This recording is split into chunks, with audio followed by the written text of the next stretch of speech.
Boa tarde, boa noite. Queria saudar os irmãos com a graça e a paz do nosso Senhor Salvador Jesus Cristo. Estamos dando continuidade, né, à nossa EBD. Depois de duas professoras tão eloquentes que estavam gravando as aulas, que era a irmã Leia e a irmã Mara, o desafio é um desafio gigante, mas vamos tentar chegar um pouco do nível delas duas, né? Queríamos orar antes de qualquer coisa, agradecer a nossa classe Semeando Família, a classe de adultos e a todos os irmãos também que possam nos assistir pelo canal da Igreja Batista Shalom Donai. Se você não se inscreveu ainda, se inscreva, porque senão o canal vai terminar deixando de existir. Então nós vamos orar a Deus para que Deus possa falar, né, mais uma vez, nossas vidas, com a vida de vocês também, que Deus possa tocar o coração de vocês com mais uma aula, tá certo? Essa é a nossa 9ª aula e um tema maravilhoso, né? Despertando o líder que há em cada um de nós. Então vamos orar ao Senhor, né? Querido Deus, eterno Pai, queremos te louvar, Senhor, pela oportunidade de estarmos aqui estudando um pouco mais da tua palavra. Ó Deus, como grandioso é, Senhor, conhecer mais de Ti, porque o Senhor é o Verbo, ó Deus, que se fez carne, é a palavra de Deus que se fez carne. E o Senhor Jesus resume a palavra, nos inspira, ó Deus, abençoa toda essa classe, todos os irmãos que vão estar acompanhando, ó Deus, esta aula, em nome de Jesus, amém. Amados irmãos e irmãs, da Igreja Batista Shalom Donai, Escola Bíblica Dominical, aula 9, tá certo? Vamos trabalhar o tema que é Eliseu, exemplo de um verdadeiro seguidor. Esse é o tema da nossa aula 9 e nada melhor, né, antes de falar de Eliseu, nós falarmos um pouco do seu pastor, mentor, né, inspirador, que foi Elias, né? Elias, na realidade, ele representa todo o profetismo, né? Moisés representa tudo que é da lei e Elias representa tudo que é profeta, né? São os ícones dessas duas perspectivas no Velho Testamento. Os dois são tão importantes que no Monte da Transfiguração ele aparece ali para Jesus e os seus discípulos, né, falando com Jesus e os seus discípulos. E não dá para falar de Elias rapidamente, mas eu queria fazer um recorte um pouco de um momento, tá certo, de Elias que eu acho singular, que foi o momento em que Israel, né, através da sua liderança, Acabe e sua esposa Jezabel, estavam levando o povo a desvios de todos os níveis, morais, religiosos, né, éticos. E Elias ele aparece realmente como uma voz que clama no deserto para poder exortar e chamar o povo de novo para o eixo. Interessante que esse recorte é exatamente esse momento que eu quero chamar a atenção de Elias. No momento que ele está ali no embate contra os 400 profetas de Baal, tá certo? Ele foi chamado para uma disputa religiosa e ele aceita essa disputa e os profetas de Baal, né, colocam um altar e clamam ao seu Deus e o seu Deus não os ouve, né? Passaram o dia inteiro clamando, gritando, mas não desceu o fogo do céu para queimar o sacrifício. E Elias, como era um homem de Deus, um homem de oração, com muita intimidade com Deus. Era um homem que a Bíblia diz que, lá em Tiago, que ele orou, né, e no próprio livro de Reis também relata isso, e que não choveu em Israel por 3 anos e meio. Olha o que nível de profundidade esse homem tinha com o Senhor. Intimidade e profundidade com seu Deus. E ali, quando ele clama ao Senhor, né, do céu, quem estava com a gente no retiro, né, desse ano passado, tivemos uma peça sobre isso, que Tonho livrou nosso irmão Rogério do cordeiro que ia ser quase imolado. E ali nós podemos ver exatamente isso, que quando ele clama a Deus, desce fogo dos céus e o altar, ele é queimado pelo fogo do Senhor. Sacrifício verdadeiro que vem do alto, simbolizando a experiência do homem de Deus. Mas é claro que depois disso acontece algo, tá certo? Que os profetas de Baal, eles são mortos, né? Ali é da ordem ao povo que pudesse matar, e nada mais nada menos do que as consequências de um ato como esse. Um homem de fé, ele precisa entender isso, né? E aí Acabe fez saber a Jezabel tudo quanto Elias havia feito e como totalmente matara todos os profetas à espada. Então Jezabel mandou um mensageiro a Elias a dizer-lhe: assim me façam os deuses, e a outro tanto, se de certo amanhã, a esta hora, não puser a tua vida como a um deles. Lá em 1 Reis 19, 1 e 2. Então, Jezabel o ameaça de morte, né? E por conta disso, mesmo Elias sendo um homem de Deus, um homem com intimidade de Deus, mas um homem, como nós estamos falando, um homem que tem suas limitações, seus medos, né? Tinha suas necessidades como homem. E a Bíblia diz aí no texto que nós vamos ler, ele porém, correndo, né, com medo das ameaças de Jezabel, ele foi ao deserto, caminho de um dia, e foi sentar-se debaixo de um zimbro e pediu para si morte, e disse: já basta, ó Senhor, toma agora a minha vida, pois não sou melhor do que meus pais. Né? Então perceba que ele pede a morte diante da ameaça que ele sofreu de Jezabel. Né? Mas interessante que o deserto nada mais é do que esses momentos que nós passamos de terror, né? De adversidades, mas sempre nesses momentos é um momento, como alguns já falam, o deserto é a escola de Deus. É o momento de nós aprendermos mais de Deus, de buscarmos mais a profundidade do Senhor. E ali, como diz o texto, em 1 Reis agora 19, versículo 9, que ali entrou numa caverna e passou ali a noite. E eis que a palavra do Senhor veio a ele. Ele disse: que fazes aqui, Elias? Interessante que é uma pergunta, né, que Deus ele gostava de fazer ao homem, e depois Jesus também como um homem Deus, né? Um homem que era Deus também. E parece que isso é uma pergunta retórica, né? Deus, que é onisciente, onipresente, pergunta ao homem: o que fazes aqui? Interessante que eu queria aproveitar e deixar essa reflexão para você. O que você faz aqui na terra, na Igreja Batista Shalom Donai?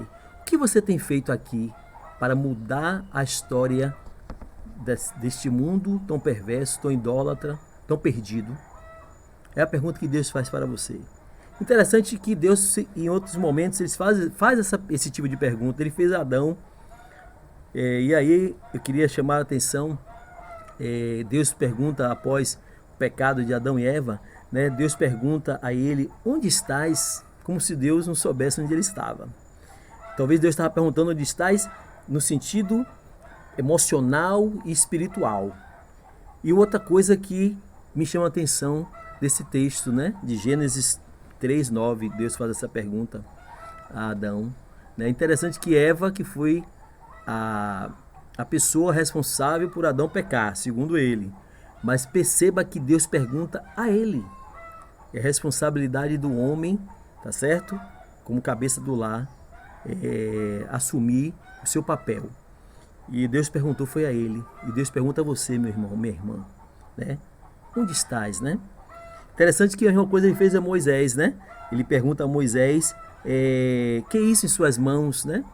Deus ele faz essas perguntas que são perguntas interessantes em nossas vidas. Ele pergunta ao cego de Jericó: o que quer que faça contigo, Jesus? O leproso, né?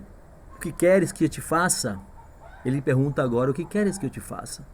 São perguntas que na realidade primeiro mostram a importância da importância de nós nos relacionarmos com o Senhor.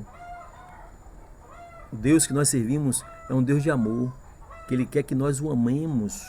Por isso que Ele se tornou homem, para que a gente pudesse se relacionar com Ele como uma pessoa, conversar com Ele, dialogar com Ele. A necessidade de nós estarmos com Ele o tempo todo. Ele poderia simplesmente mandar, mas Ele espera que você o chame para conversar, para dialogar com Ele. Esse é o Deus que nós servimos e amamos, né? Interessante que quando Elias ele saiu do deserto, ele ouviu quatro coisas, tá certo? A gente botou essa imagem aí de um homem ouvindo a voz de Deus. Primeiro, que Deus é zeloso. A Bíblia diz que o zelo da casa do Senhor tem que nos consumir. Deus, por mais que nós queiramos e achamos que estamos no controle de todas as coisas, Deus zela pela sua obra. Deus zela pelas suas coisas. A igreja do Senhor é uma agência de Deus. Não é uma agência minha, do pastor B, C e D. É a agência divina do Senhor. E Ele zela pelo que é seu através de nossas vidas. Tá certo? Nós somos aqueles que Deus usa para zelar também. Ele não dorme, né? O guarda de Israel não dorme jamais. Se tem acontecido alguma coisa na sua vida, algum incidente ou acidente, não pense você que Deus estava dormindo e que Ele não viu, que Ele não acompanhou. Com certeza, se não tivesse com o Senhor, seria muito pior, porque o Senhor já não dorme jamais. Ele é justo, né? Porque Ele já tinha dado o intimato a Acabe, né? Que seu reino ia subsistir, seu reino iria acabar, tá certo? E a justiça de Deus, ela não tarda e nem falha, tá certo? Alguns dizem até que Deus escreve certo por linhas tortas. Não concordo. Eu acredito que Deus escreve certo por linhas certas. E no tempo certo, porque em Provérbio diz que há tempo para tudo na face da terra, né? Debaixo do céu. Tudo há um tempo determinado. E outra coisa que ele ouve é que ele não estava só. Elias era um profeta e nós, como profeta, temos que nos vigiar, tá certo? Em estar em comunicação, em contato com as outras pessoas, outros homens de Deus, né? O povo de Deus, se comunicar. Existia muito mais profetas vivos e ele achava que só ele estava vivo. Então mostra na realidade, como o texto mesmo do livro e da apostila traz, é aquele homem que ele faz tudo mesmo, sozinho. Ele não esperava por ninguém, né? Então é importante nós sabermos que nós não estamos só, né? Existe muito mais gente, tá certo, no mundo que tem também se dedicado a servir ao Senhor. Porque Deus escolheu o seu sucessor. Então assim, Deus dá a ele uma resposta sobre o seu coração, já pela sua idade, né? Estava cansado, e aí Deus diz: eu escolhi um sucessor para você, assim como foi Josué, né, para Moisés. E Deus realmente é um Deus que sonda nossos corações. E Deus, acima de tudo, anima o desanimado, porque Deus fez isso com ele, e revigora o abatido, né? É o Deus que cuida de você e de mim. Agora, irmãos, né, fazendo esse pequeno recorte de Elias, né, e só para a gente resumir, Elias ele fez assim mais ou menos 13 milagres, milagres grandiosos, palavras, né, de conserto e de restauração, de repreensão na sua época. Um homem que realmente é um referencial de homem de Deus, de intimidade de Deus. Mas na nossa lição a gente vai falar de Eliseu, o sucessor de Elias. Quem foi Eliseu? Primeiro, eu queria que os irmãos lessem comigo aí. Eliseu viveu 850 anos antes de Cristo, nasceu na cidade de Abel-Meolá, situada em Bet-Sean. Está lá em 1 Reis 4:12, cidade estratégica, caminho que ia do Egito a Damasco, uma cidade na rota do comércio. Seu pai chamava Safate e deu o nome de Eliseu, Deus é a salvação. Eliseu ele era lavrador, trabalhava duro no meio rural. Era um homem que realmente tinha um trabalho árduo. A gente vê isso aí em 1 Reis 19, 19, versículo 19. Interessante que nesse processo de sucessão existe um momento em que Elias, né, como a gente vê na figura aí, passando para ele a capa, né? Essa capa depois nós vamos falar mais lá na frente o significado dela, que era a chancela, né? Era a representação do Espírito Santo de Deus na vida de Eliseu. E qualidades que Deus viu em Eliseu para ser um discípulo e substituto de Elias. Interessante que a gente tem que pensar por que Deus escolheu Eliseu e não escolheu outros profetas, porque existiam vários profetas. E Deus escolhe aquele homem simples, né, um lavrador da terra, e assim, para poder o substituir. Primeira qualidade é que ele honrava seus pais, né? E lá em Êxodo fala: honra teu pai e tua mãe, para que os seus dias se prolonguem sobre a face da terra e você viva bem. É o primeiro mandamento com promessa, né? É o gatilho da promessa, é honrar seu pai e sua mãe, né? Aquele que te criou, aquele que botou você ao mundo, né? Aquele que realmente não abriu mão de você por nada. E a gente vê isso em 1 Reis 19:20, quando ele diz assim: deixa-me beijar meu pai e minha mãe, então te seguirei. Né? Ele tinha que se despedir de seus pais, né? Então mostra exatamente o carinho, o amor, o cuidado de um homem, tá certo? Com a qualidade como Eliseu. Segundo a qualidade de Eliseu, é um homem que em questões espirituais tomava decisão rápida. Lá em 1 Reis 19:20 diz isso: te seguirei, né? Então ele recebe uma convocação, um chamado, e ele não duvida, tá certo? Ele não cria questionamento, ele não se excusa. Quantas das vezes, irmãos, quando Deus nos chama para assumir um cargo na nossa igreja, a gente rejeita, se esquiva: ah, não sou eu, não é minha hora, e o tempo tem passado e nós estamos ficando cada dia que passa mais morno. Outra qualidade é que ele não tinha apego às coisas materiais, e lá 1 Reis 19:20 diz assim: deixou ele os bois. Na realidade era o que ele tinha de seu trabalho, da sua riqueza material, né? Ele deixou tudo. Será que você está disponível para deixar tudo para ser um líder segundo o coração de Deus? Quantas das vezes hoje nós não queremos abrir mão dos nossos bens materiais para seguir ao Senhor, pagar o preço, né, que Deus tem nos chamado, nos convocado, tá certo?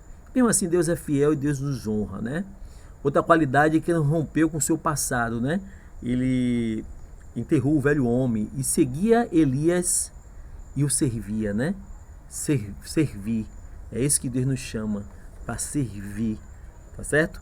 Então, assim, essa são grandes qualidades que ele tinha, tá certo? Que fez o diferencial.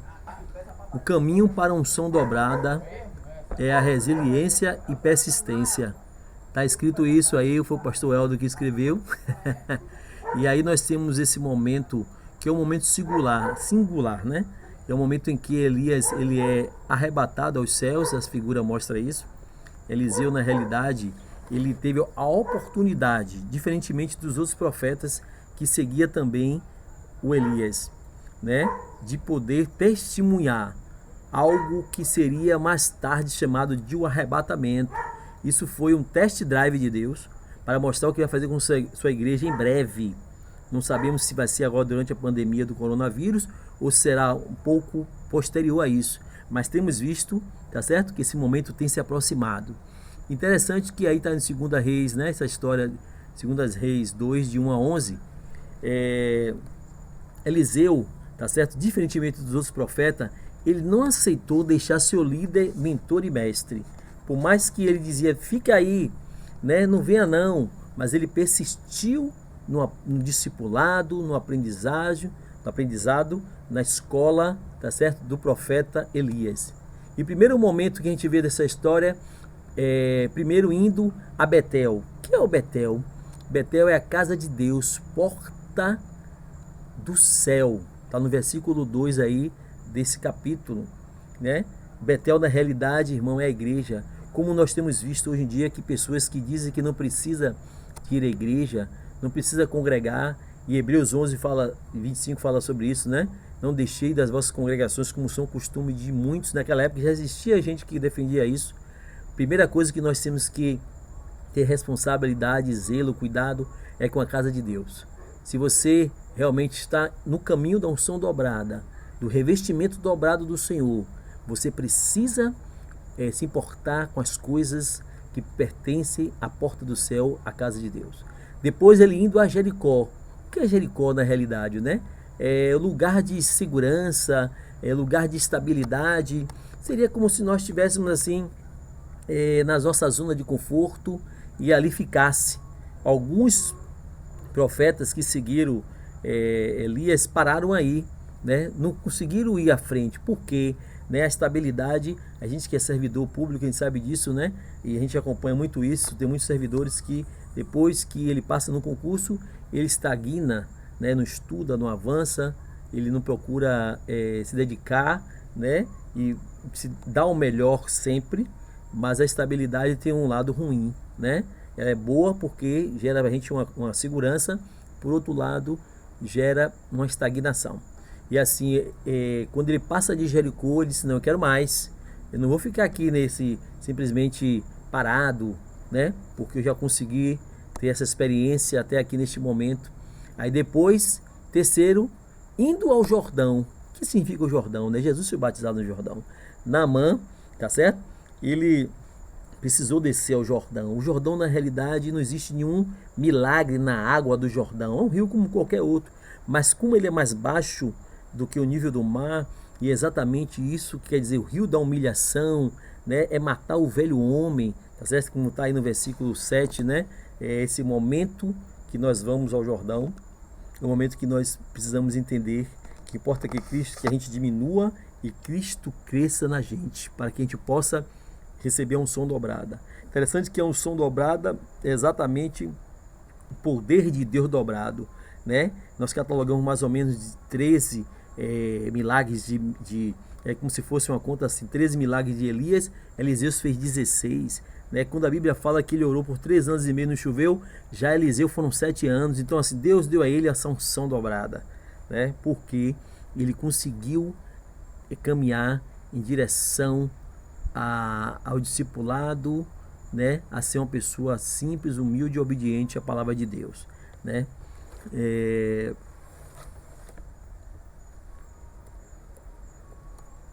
Então, meus queridos amados irmãos, nós queríamos deixar para vocês, né, essa mensagem final,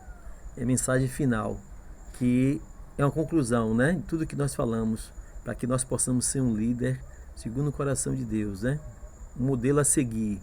Nós precisamos, eu deixei aí essa referência de um livro, né, que é um livro de William Douglas, né, que ele fala sobre sigamos o exemplo da formiga. São tenazes, né? Resistentes, fortes, resistentes, e cada uma delas carrega o equivalente até 100 vezes o seu próprio peso, né? A formiga sozinha ela é inofensiva, mas ela em grupo ela consegue sobreviver há anos na terra, né? Em prol de um objetivo maior, proteger a rainha, né? Proteger a sua rainha e perpetuar assim o seu grupo, né, de formigas, tá certo? Pelo simplesmente o cuidado de cuidar de uma da outra. E a gente botou exatamente essa formiguinha segurando aí essa barra, né? Que ela realmente são muito fortes. Então eu queria agradecer a Deus, louvar a Deus pela vida de cada um dos irmãos, né, que a gente possa aprender mais do Senhor a cada dia mais, né? Louvar a Deus pela vida de todos vocês, em nome de Jesus. Que Deus possa nos abençoar, que Deus possa nos dar um domingo de aula maravilhosa com a direção do Espírito Santo na nossa EBD, em nome de Jesus. Que Deus, querido amado, nós te louvamos, te agradecemos, te exaltamos, ó Pai. Nós pedimos a tua bênção, em nome de Jesus. Amém. Beijo.